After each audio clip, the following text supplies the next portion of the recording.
On the Autocar show today, Royal Enfield's first adventure bike, the Himalayan. Then we drive the Renault Duster AMT and find out what's new in the Honda Amaze.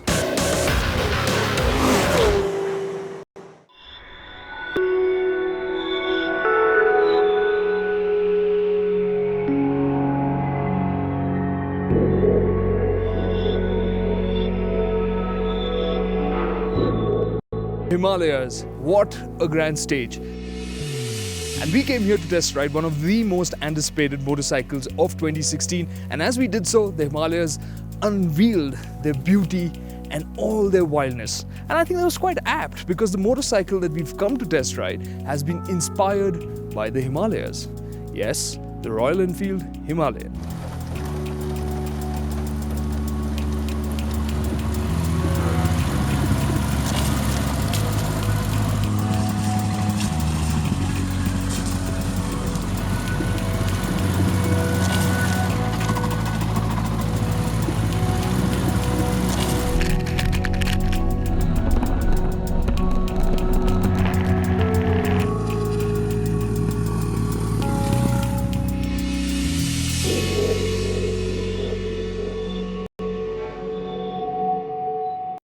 Like every biker in the country, I was really keen to ride the Himalayan and find out how good it really is. But along with that, there was a tinge of apprehension because it isn't just about the motorcycle. It's also about Royal Enfield and what we think of Royal Enfields. Would this motorcycle be the one where we stop saying, it's good for a Royal Enfield, and to just saying, it's good, full stop? Well, we have come to the Himalayas to find out exactly that. And since this is an adventure tourer, a category-busting motorcycle, we had to put it through some really tough tests.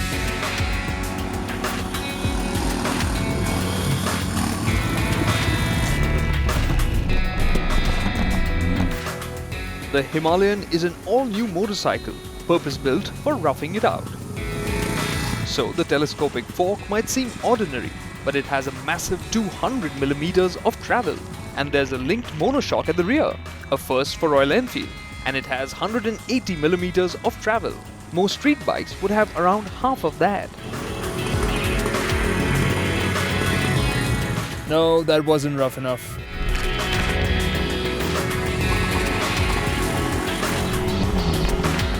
Of course not. The Himalayan is built around an all-new dual cradle chassis. It has a proper rough road ready 21-inch front rim and a 17-inch rear. That should make for a strong motorcycle and a well-balanced one. And so the Himalayan was thrashed through every puddle, every rut, every climb and every corner. But the sturdy 41mm fork and the monoshock never bottomed out. And along with the massive 220mm of ground clearance, the bash plate wasn't bothered by a thing. The Himalayan just soaked it all up. Now, one important takeaway from all that thrashing around, nothing broke, nothing fell off. The bike kept running, the engine, yeah, it's looking a little bit mucky, but that's mud, not oil.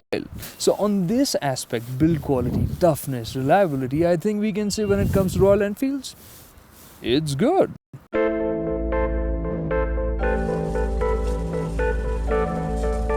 And the faster you go, the better it feels.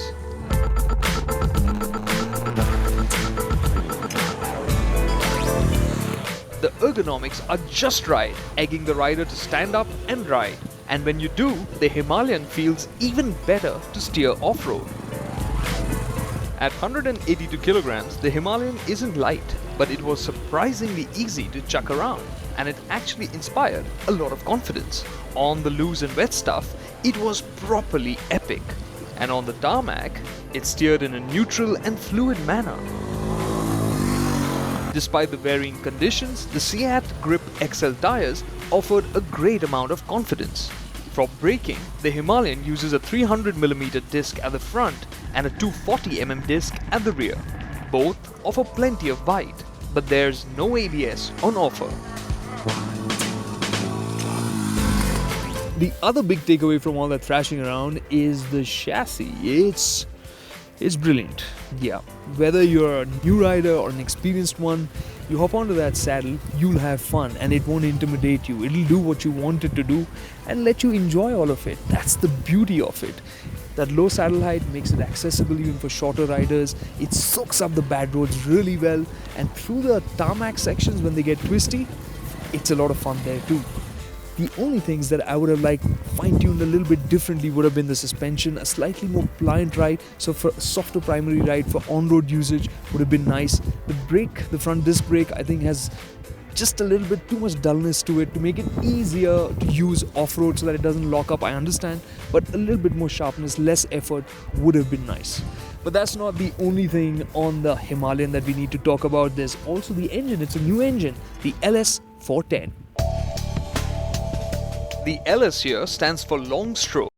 The 411cc engine is an all-new motor from Royal Enfield, and it's trying to be modern, but not too modern either. Yes, it uses overhead cams, but it's still a 2-valve engine, and while the engine is cooled, it's only oil-cooled. And in the interest of cost and simplicity, it is carbureted, not fuel-injected. Royal Enfield say this engine is meant to be easygoing, and as we wound our way up and down the hillsides, we found that the Himalayan could lug uphill in a calm but laid-back manner as long as the revs were above 2000 RPM. It was only past 3000 RPM that there seemed to be a spring in its step. A big plus is the fact that this engine can now be revved hard to over 7000 RPM, and it doesn't feel like it's going to break when you do that.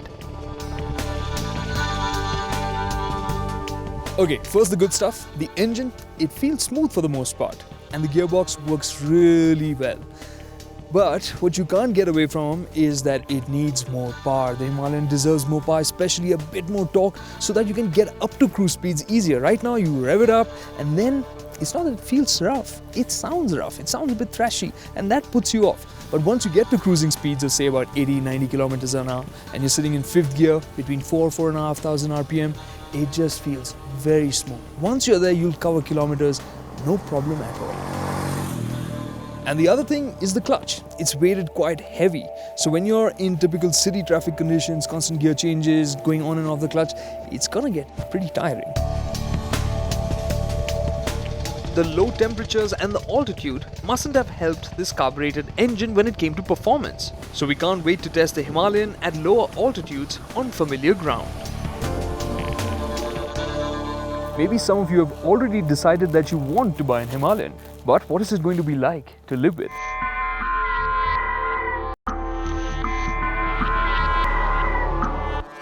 Well, firstly, only if you like simple and functional designs will you like the way the Himalayan looks. There's a very industrious feel to it. The high-mounted headlamp is held up by a tubular frame that runs down the side. It also doubles up as a rack for jerry cans or luggage. For a bit of modern feel, there's a smattering of alloy bits, and the instrument cluster is quite modern, with a compass built into it, which is a bit difficult to understand at first. The 15-litre fuel tank though should give you a good enough range. The slim and soft seat is surprisingly comfortable for long stints, as is the seating position. Royal Enfield has also stretched service intervals to 5,000 kilometers, while an oil change is required every 10,000 kilometers. So the Himalayan is ready to go further in more ways than one. So the Himalayan had to answer a very important question for Royal Enfield, and it answers a part of it with immense conviction. This adventure tourer takes its adventure part very, very seriously. So for those of you looking to bash around muddy trails, this is going to be a lot of fun. But if it had a few rough edges smoothed out, this would make for a fantastic all-rounder. Not just for those looking to go off to the Himalayas, but even for those looking to strut around in the city. It would be an incredible package. But as of now, what it is, we are going to have to say that Royal Enfield's Himalayan, it's good. Full stop. After the break, there's the Renault Duster AMT and the tweaked Honda Amaze. The Renault Duster may have pioneered the small SUV segment, but today it's the Hyundai Creta that's gone on to dominate that space. What you see here really is Renault's answer to the Creta. This is the facelifted Duster, and it gets revised styling, a revamped cabin, some more features, and for the first time even the option of an automatic gearbox. Let's see it in a bit more detail.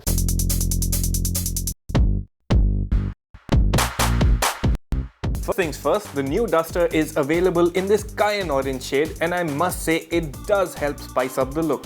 But if you look closely, you will note though the basic design remains unchanged, the stylistic tweaks freshen things up. The square headlights now get more intricate detailing, and the grille gets a new twin slat design too. There's more brushed silver cladding too that seriously ups the Duster's SUV credentials. Fatter roof rails and new rear view mirrors with turn indicators also help bring the Duster's appearance up to speed. There are new black alloys as well, but wish the cheap lift type flaps had made way for proper pull type handles. At the rear, the reprofiled tail lamps get a very distinctive S-shaped LED signature and look really nice.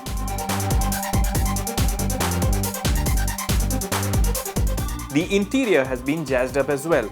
The new black and chocolate brown plastics help cover up the rough edges better, and you'll also notice more silver highlights and bits of chrome detailing that help spruce things up. There's embossed branding atop the glove box, and the center console gets glossy black plastics as well. Only those very familiar with the earlier Duster's cabin will note the layout of the center console has been slightly revised. The buttons for the hazard lights and door lock now sit higher up and are more convenient to access. On this note, the mirror controls that were formerly under the handbrake have thankfully been moved to the more traditional position near the window switches. However, the cruise control switches are still scattered between the dash and steering, and the steering column-mounted audio controllers continue to remain out of view. Equipment-wise, the top-spec Duster sees some additions like automatic climate control, there's a new reverse camera too, and voice recognition for paired iPhones for the touchscreen system. Curiously though, the Duster AMT doesn't get a dedicated dead pedal even though the footwell is spacious enough to accommodate one. The seats themselves are trimmed in richer fabrics, and the driver's seat gets an armrest for added comfort. In terms of space and comfort, this Duster is no different to the pre-facelift version, which is no bad thing. Despite its flat contours, the rear seat also offers a good deal of support. As ever, the large boot will be a boon for anyone looking to use their Duster on long out-of-town excursions. As before, the Duster is available with a 102 bhp 1.6-litre petrol engine, an 84 bhp 1.5-litre diesel and a 108 bhp 1.5-litre diesel. Front-wheel drive is standard, though the 108 bhp diesel can also be had with all-wheel drive. What is new is the option of an automated manual transmission or AMT for the 108 bhp front-wheel drive Duster.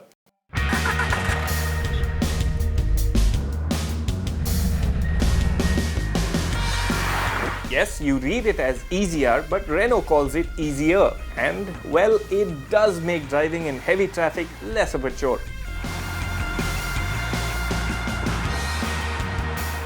At mild throttle inputs and in average driving scenarios, gear shifts on the 6-speed gearbox are largely predictable and quite timely. Gear shifts aren't the smoothest around, especially when you compare it with the traditional torque converter unit, but the good thing is that shifts aren't as abrupt as you'd get on a typical AMT gearbox. In fact, the Duster AMT swaps ratios quite progressively. Where the AMT does get caught out is when you press down hard on the accelerator, say to overtake. The gearbox takes some time to get to the right gear, and there's just no escaping that head nod or characteristic AMD delay between shifts.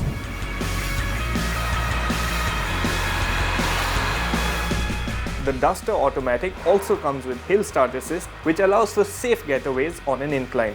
The EasyR gearbox does give drivers the option to shift manually as well. In manual mode, gear shifts are nicer, and what's good is that the electronics don't intervene with an upshift right till 5000 RPM. This is an important point because it gives you better control, especially through corners and on hilly roads.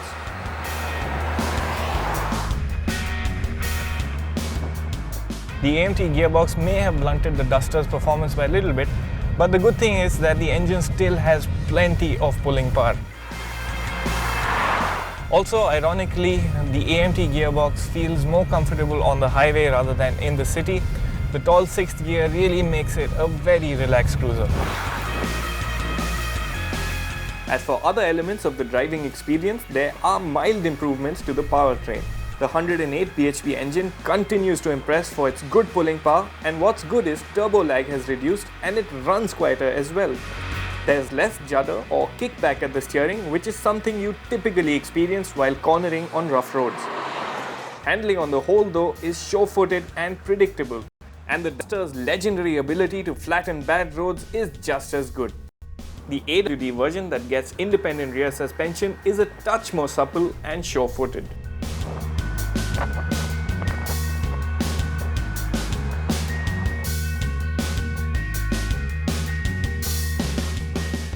With the update, Renault has addressed some of the lesser areas of the Renault Duster.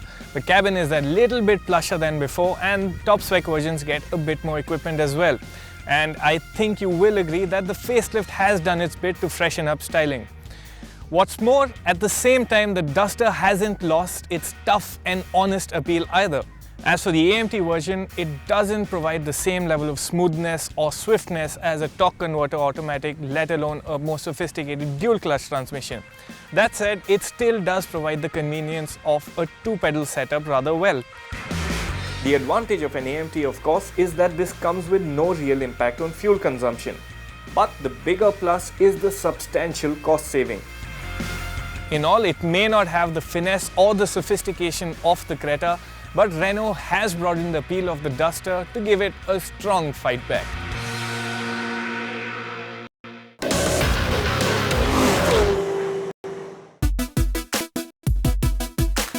Honda launched its first compact sedan in India back in 2013 and was also the company's first diesel in the country, the Honda Amaze.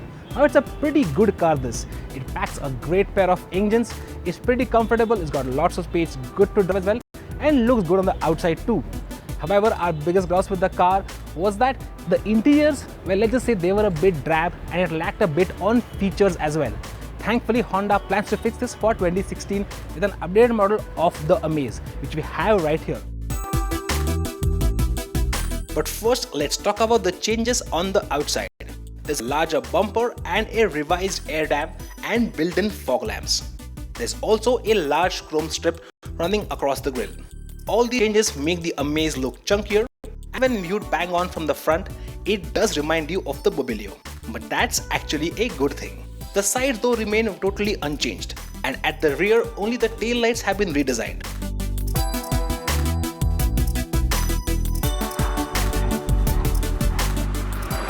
The highlight for the 2016 update of the Honda Amaze is not what they've done with the exterior design, but what they've done with the interior design. Now, it might retain the beige and black color scheme that you had on the previous car, but otherwise it's a completely revamped design. The AC vents, for example, are now more angular and feature these silver accents. Those accents can also be seen on the door armrests as well as the door handles on the inside. Apart from that, the center console is all new. The audio player in the previous car, well, it felt a bit outdated. Now, it's a bit more modern. It doesn't have a large LCD screen like other cars have, but it does get good connectivity. Apart from that, even the aircon controls, they have seen a major revamp. Gone are those rotary dials. Now you get a digital system with push buttons to adjust everything. And the top spec Amaze also comes with automatic climate control. Even the instrument cluster has seen a complete revamp. Now it still retains a 3-pod layout, but it's a lot flatter now and it's got blue backlighting for the dials. But more importantly, the dial on the right, well, that's a multi-mode screen which will show you your trip computer, your mileage, pretty much everything that you need in a car of this nature.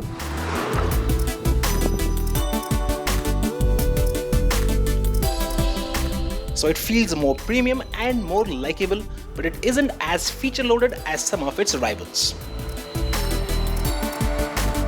For example, you don't even get reverse parking sensors or a reversing camera, which I think is a missed opportunity. That being said, even in the base version of the Amaze, you can opt for a pair of SRS airbags at the front, which is definitely an improvement in terms of safety.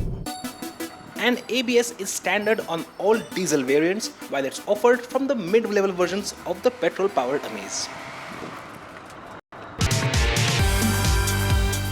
While the interiors have seen a lot of changes, on the mechanical front, there really is just one.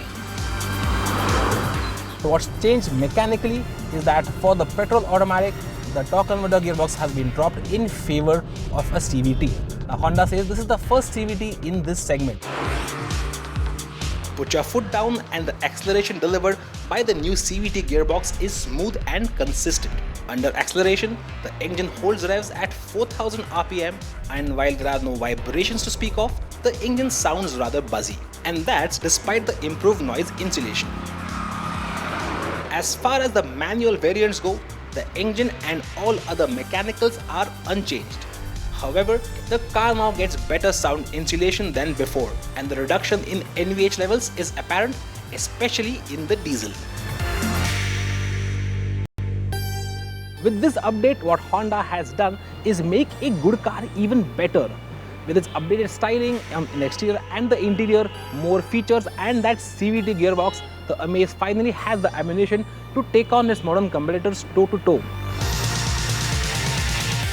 Sure, the Amaze misses out on some features when compared to its rivals, but keep in mind that it manages to undercut them with prices starting at Rs 5.29 lakhs for the base petrol model, going up to 8.20 lakhs for the top spec diesel.